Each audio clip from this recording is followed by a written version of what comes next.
Welcome to the GotBooks show. I'm your host, Timothy C. Ward, author of the Godsknife series. And with us today, we have R.M. Lowery. He is the author of the Jakob Larsen Mysteries, and his new book is The Gentle Slope. Welcome, R.M. How are you doing? I'm well. How are you doing? I'm good. I have big plans for podcasting. I like to read books and meet new authors. And if I can do both, read the book before I meet the author, it's a plus. And in Yeah, our case, I did that, and I really enjoyed The Gentle Slope. Congrats. thank you. It's a Yeah, so is this your debut novel, or at least under R.M. Lowry? it's a debut novel. Yeah, Okay. I've got some short stories out there, a few publications.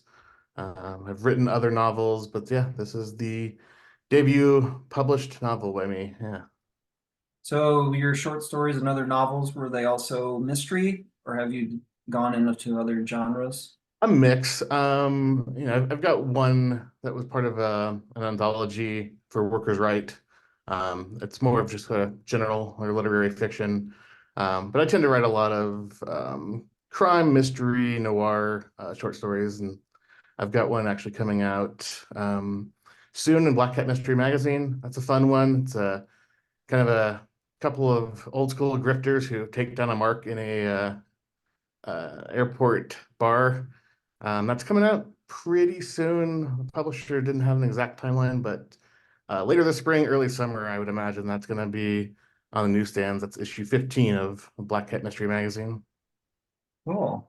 Congrats. That's always Yeah, fun thank to you. get short stories sold and see them go out into print.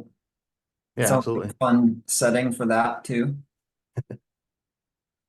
Do you like Better Call Saul and the grifter subplot in that? Oh, absolutely. Yeah. It's one of those when I heard I loved Breaking Bad. I live in Albuquerque, set it's filmed. Oh, Um, nice. so I have even a different connection to it than a lot of people. But when I heard that there was going to be a spin-off with Better Call Saul, I was kind of nervous, like, oh, I don't know. Breaking Bad was really good.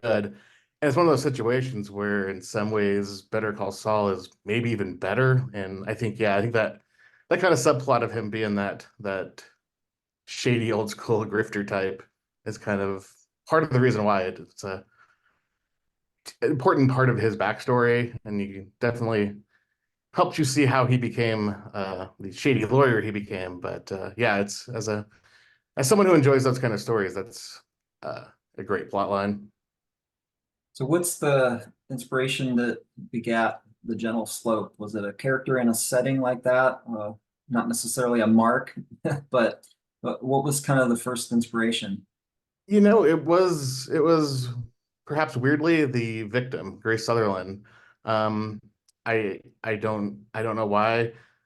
Writers are crazy. You kind of know that, I'm sure. Sometimes we get these imaginary friends that pop into our head and kind of want us to tell their story. And it kind of started with her. And I I guess I wanted to explore that. And the other characters kind of came to me and gave me a vehicle to tell her story. I am also a journalist, so having a reporter as a protagonist, I suppose, is an obvious, if not cliche, way to go. But I don't know. It just it came together in my head, and then as I started kind of sussing it out more, I really liked where it was going. Started writing some of it down and outlining it, and it was weirdly easy to tell. It came together relatively quickly from my head to the pages. So that doesn't always happen, and that's in this case, it was nice, and I'll take that win. Yeah. Well, and that's the beginning of the book is describing the dead girl. Do you have a copy of The Gentle Slope with you? Could you read? I don't, unfortunately. Okay, I'm gonna read it then. So Okay, here's thank you. I was I will read your own work. This I is appreciate that. fancy. So chapter one, the dead girl was young, not yet 18. A man walking his dog found her by the river just after sunrise, according to a police spokesman. I had to take his word for it, given they'd locked down the scene tight. I paced around the media staging area, corralled with a half dozen other reporters, including a TV crew from Chicago that had made the 50-mile drive to Stonebridge because apparently Chicago had run out of its own dead bodies. Too soon, huh, Chicago? Yeah, you know, Chicago, poor Chicago, they get an unfair rap, but Ugh, I digress. So, uh, great start. It's very clear. We have the dead girl. She's young, not 18, found at sunrise. And so those who have listened to our shows, Dave Lane, the CEO of Revolt Publishing, we talked about really kicking someone in the teeth with that beginning. So the intro makes sense that that was your inspiration because it is a kick in the teeth to think, okay, there's a dead girl, you know. So for you as a writer, what different thoughts came to mind as far as, you know, were you thinking, okay, who is she? What type of enemies does she have? What was the thought process from that initial inspiration? yeah, I think as a journalist, I report on things like this, and I think as news consumers, a lot of us we're used to hearing those news stories of dead girl was found, and there's kind of a non-human interaction with that. It's a story you hear, and you're like, oh, bummer, and move on with your day.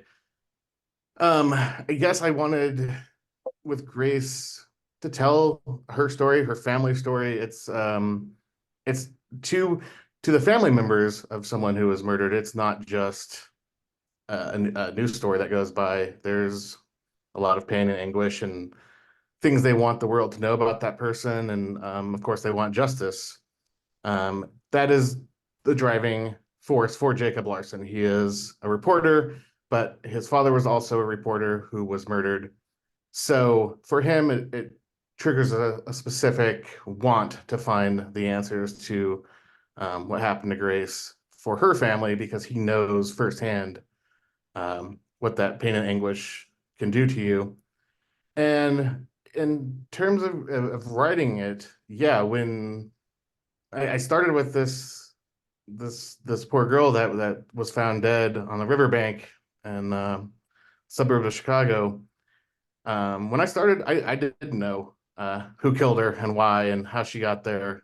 So you know, I got to take that journey as a writer and hopefully did it justice and created something that people can enjoy reading about. Yeah, it has a. Do you ever watch Castle, the TV show? I've seen a couple bits here and there, yeah. It has for me that's my favorite detective mystery show. My wife and I really like that. But it has it's got like the pair of investigators, and then you know each episode has a murder mystery. So this feels very well contained in that we have our strong central characters, the reporter Jacob, and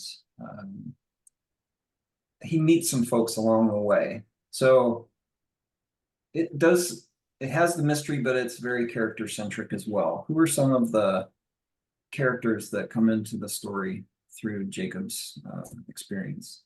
We have a best friend of his from childhood, Alex Zavada. He is a detective with the police department, and so they have a fun and unique relationship in that he is a cop, and as a reporter covering crimes, Jacob needs to get information from police for stories, but he's also, you know, someone he's known since childhood and someone who knew his dad well and stuff like that. So it's a fun dynamic to work with as a writer there, in that they have a professional connection, but they also have a long history.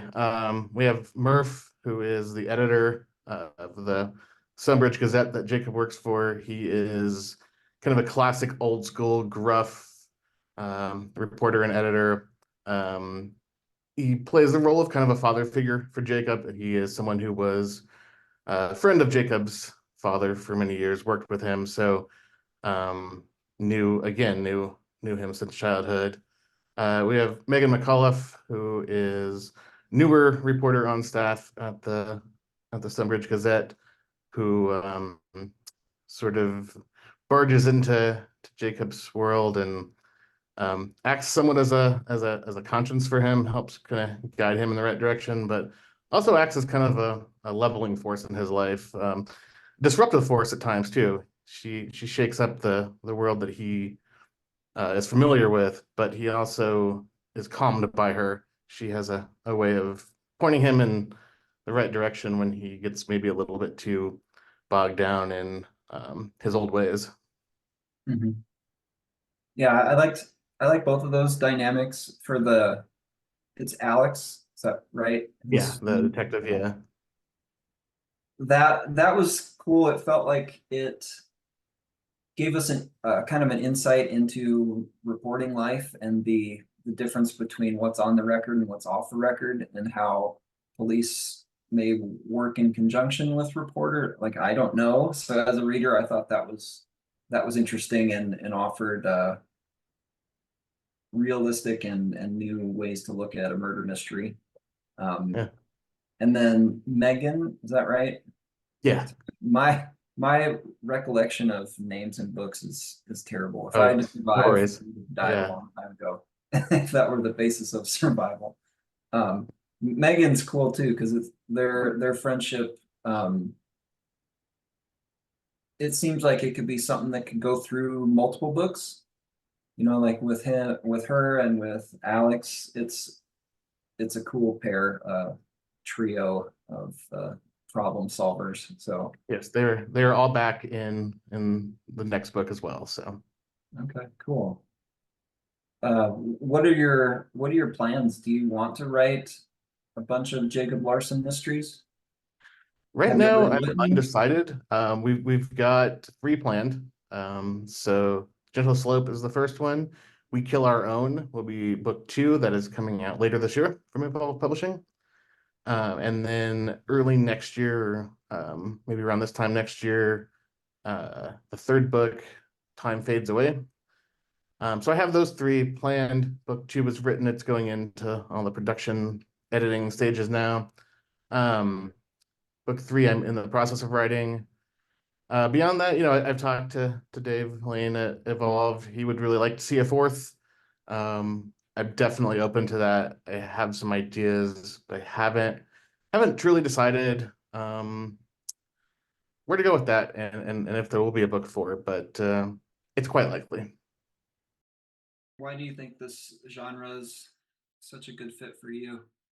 Even before I was a journalist, I've always liked mystery and solving solving mysteries. Big fan as a kid of Unsolved Mysteries, the TV show, stuff like that. Um, and I've always enjoyed reading mysteries and crime. Honestly, like I grew up watching a lot of the old mob movies and stuff like that. It's that weird fascination we have, I think, of like that line between right and wrong and crossing it and who crosses it and why. So I've always kind of enjoyed that as a reader. As a writer, it's a lot of fun to be on the other side of it. Like one thing I've always enjoyed about reading those kinds of stories is getting to kind of play the sleuth as you read, try to figure out what's going on, and as the writer of those, I get to do that and leave little hints along the way for the reader to give them the opportunity to put things together and figure stuff out on their own too, if that's something they want to do as a reader. So it's fun to read, it's fun to write. It just clicks, it just fit when I started started writing it. It's just a fun thing to write. Like I love writing in general. I basically don't care what I'm writing. I'm enjoying myself if I'm writing something, but a genre like this is just that much more fun. When we talked with Dave about the submissions process, he mentioned yours as one that had come through the submission process, they sent a request for some changes and you fixed that and then it got accepted. Is that something that you can talk about without spoiling too much? Some of the changes that you made from submission to what we see? Yeah, really it was he didn't request anything substantial about the story be changed. It was really just a process, and I think one thing he's really good. He's the editor on this book as well. And one of the things that he's really good at as an editor is um, keeping he's big on eliminating the telling portions and replacing those with the showing elements. He's really good at spotting those. Um, he didn't go in and change a lot of those for me. He pointed them out as a way to get them changed, but also to help me as a writer see where I'm telling a little bit more than showing. And so those were the main kinds of things that we really went through, and that definitely made it a stronger book. Nice. Well, it is very well written. It's very easy to picture, and so I could see how that. I remember that physical. I don't. I want to say stress, but I like Dave, so I don't want to say that in public, and it's too late because I already did. It's always the tough thing with any editor. They, especially ones that do it for a living constantly, I think early on, if you're editing something for somebody, a fellow writer gives you something, you have that, like, you feel bad about pointing things out or criticizing their work too much. But when you have someone who does it professionally, they're a little bit more blunt, which sounds like it can be kind of mean, but they've seen these things, they're aware of these things, they know what makes a book stronger. So any editor is going to give you that criticism, and as a writer, it's going to sting a little bit. You've spent hours, sometimes years, on crafting this book, and then someone comes in and is like, "That's wrong, that's bad, fix that." It hurts. It always stings. Still, even as a journalist, I've had numerous editors in various outlets over 12 years that I've been a journalist. It's still, to this day, I've spent time, got a good story, handed it in, and then those criticisms comes back. But um, writers have to have thick skin anyway, right? And that's just part of it. And if you listen to your editor, let the sting wear off. Listen to your editor. Most of the time, they know what they're talking about, and it's gonna be a better story in the end. Yeah, well, I agree on that. Any other challenges that you faced writing the Gentle Slope that help make it better, maybe for the final product? I mean, revision. I wrote the initial draft many years ago. I hadn't even, I was a reporter at the time I wrote it, but I hadn't covered crime. Um, so at the time it was based purely on research and uh, journalist friends that I know have covered crime. I could lean on them for insight into that beat. And so I had, very little changed from that initial draft story wise, but certainly by the time I started doing deeper revisions, then I had covered crime. I'd been on that beat, so more personal experience can filter into that. But yeah, it's a challenge to, I think it's important to get a first draft down. A lot of people want to write a novel, and a lot of people end up abandoning it. If you get that first one done, even if it's fairly terrible, you've got it done, then you can go in and revise and make it better. And so I think that's always a challenge. And wasn't specific to this book. You're always going to have to come in and do and redo things. And I think it's always a challenge. But again, it's one of those things that ultimately makes a much better story. When you're revising, do you have chapters or scenes broken down in your notes to help make it not so obvious who the killer is? Like, do you keep track at all of, like, okay, this was a hint, this was whatever per character? Because I feel like that just would be a tangled mess. I don't know. It's yeah, I mean that's definitely a struggle. Like I said, I like to give enough hints and clues along the way for those readers that want to kind of um join the journey with Jacob and try to solve the mystery. And so it is a balance to figure out. There are just going to be some things you have to withhold, otherwise it's going to be too obvious. Mhm. And so yeah, it's a delicate balance, and I think again that's why I really enjoy writing these things. It's a good brain exercise. I'm big on I plot things out and I do outlines. And so that helps me especially on a mystery like this, like to I can read through those outlines and make sure, there's not too many details that's gonna to absolutely give away who did it. Um, and then as I'm writing, I go off of that. However, I don't ever stick 100% to my outline. I'm like I said earlier, these characters sometimes just tell you what they want readers to know. So I'm mindful of that. If as I'm writing, if I feel like even if I've got something in the outline, if I feel like this character would do something drastically different in this situation, I'm willing to bend and kind of let them have their way, I guess. Mhm. I found it was really neat discovering this book chapter at a time. There's twists and hooks at the end that were really well done. So I was curious, maybe when I was reading it, I was thinking, okay, if I wrote this and I was planning, I would have a note that this was the hook at the end of chapter one and two because it kind of reads that way of okay, yeah, I definitely want to see what happens next. So if that was part of the Okay. intent, good Yeah. job. Thank you. Well, thank you. Yeah. So I saw that you have the paperback available now. Is there an audiobook planned? Are you guys doing auditions for that? I mean, we have it planned in the sense that yes, we'd like to do one. But that's basically the stage we're in right now. So we'll see. Definitely, I've had a couple people out there in the world already request an audio. So yeah, definitely open to that. Definitely looking at that right now. Is there a story from your journalist?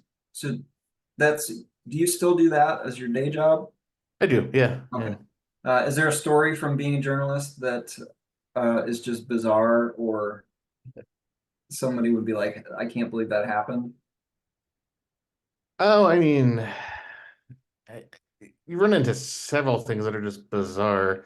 Yeah, I mean, I've been covering for several years now, a story of a woman who was found dead. They haven't, I say found dead because they haven't really labeled it as a murder yet. The investigation is still going on years later, and she was found under the floorboards of basically a vacant home. Um, you know, bags over her head, something wrapped around her neck. Like probably didn't do this to herself, but they Yeah. still haven't classified it as a murder. And yeah, one of the stories I worked on that is I using police records. I found that the police department had responded to that house for various calls, um, 5 times or something like that, while her body was in the floorboards of this house, and never never noticed anything off or never investigated past that. And it was actually like a code enforcement officer who came out for a complaint about trash on the property that noticed a horrific smell and forced people to come out and eventually find her body. So that's pretty odd to me. I don't know how you miss something like that, ignore something like that. So yeah, that's odd, and I would describe that as pretty wild. How do you balance writing with your day job? Well, I am freelance in my journalism. I write for a number of publications. My work has been published by the Associated Press and LA Times and several others in New Mexico. So I get to really decide what story I do. I have worked on staff at a newspaper, but um, my time is a little bit my own. I get to pick and choose what stories I do, and it allows me to manage my time better than I would if I were on staff and just kind of had to go report on whatever direction they pointed me in. So it's definitely not easy, and there's such similarities in the two. I am spending a fair amount of time writing for both things, so it's sometimes hard when there's like a chapter of a book I'm working on. I really want to finish that, but maybe I just wrote a 1,800 word story for an outlet earlier that day. Um, Sometimes it's a little hard to shift the same day, but at the same time, I can also schedule things out to where I'm gonna finish this story for this outlet and then get some rest. And then tomorrow I'm gonna tackle that chapter of that book. Nice. Do you have goals that you try to achieve, like weekly, daily, or monthly? Do you keep track of anything like that? In terms of like a words per day or something like that. Yeah, just to like for me, I'm disabled right now and it's new. And there's definitely I'm not working, but I'm trying to just think about what is my life worth? What am I doing? What am I doing? There's not a boss telling me what to do. Yeah. Not that there was really before, but I had things I had to do each day. So uh, being an independent journalist like yourself, you've got I don't know, like you said, priorities. You're gonna have deadlines and whatever. Is there anything with your writing that you try and create smaller goals to accomplish? Nothing I set. I've never really tried to do like a words per day goal or anything like that.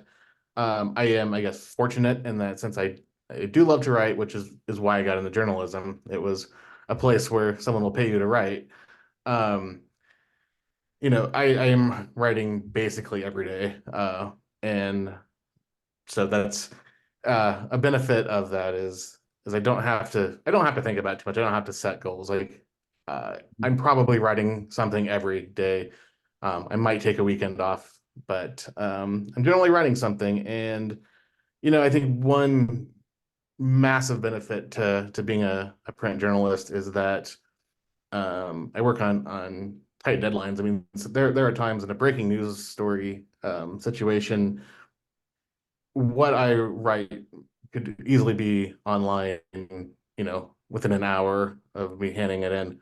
Um, and in the book publishing world, timelines move much longer. It can sometimes be, even if you've got a book deal, some publishers are booked way out, and it could be a year or maybe two before that ends up in print.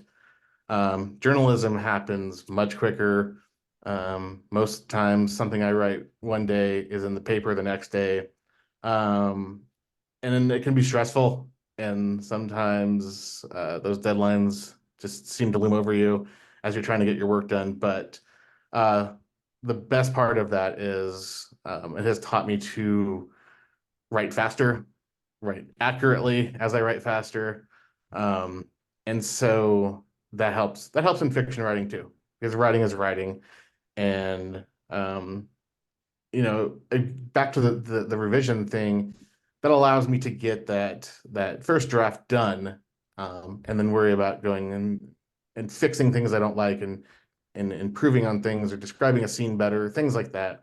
But having that daily writing and having it oftentimes on a tight deadline has been probably the best thing for my writing overall.